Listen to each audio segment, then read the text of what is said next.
अरे मोरे गुलब्बो हमका तू छोड़ी के कहाँ गऊ गुलब्बो। फोनवा त नहीं लागत बाटे गुलब्बो। अरे मोरे गुलब्बो। क्या धर्मेंद्र भैया, जब देखा तू रोते रहा था यार।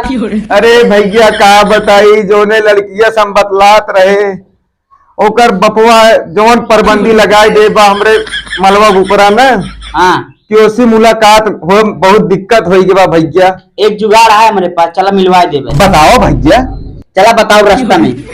रास्ता का ही बताई दे ना। चला रास्ता में बताओ, चला चला ना, चला उठा। ठीक बा, बना रहा भाई जना हमार कम से कम मदद तो कर देता। देखा जुगाड़ मस्त बनाए है ना। हाँ यार साथी, हमका लागत बने कि हमारे मलबा से मुलाकात करवा देवा भाई। हाँ यार, ये तो बहुत पहले समझो। आज व्यवस्था हो जाए ना हमार जोन का। जल्दी जल्दी चले आना है। ओकर बपुआ बैठा रहा था यार। ऐसा हमारा कौआ से मूड खराब हो गया। जितना गेहूं डाले सब सारे चुन के भाग जाइए हैं।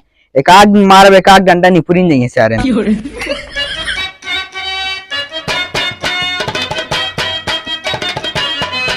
ए चकोतरा बेटी के पनिया लइकावा।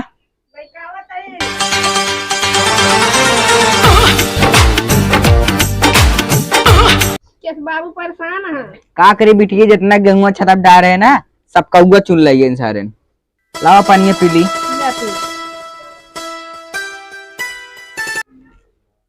चला बैठा बा, हमका बोले जा तुझिन बोले। ठीक है साथी, लेकिन कमो हमार कराए दे। हाँ हाँ, लावा कुछ देवा बिच्छा उच्छा।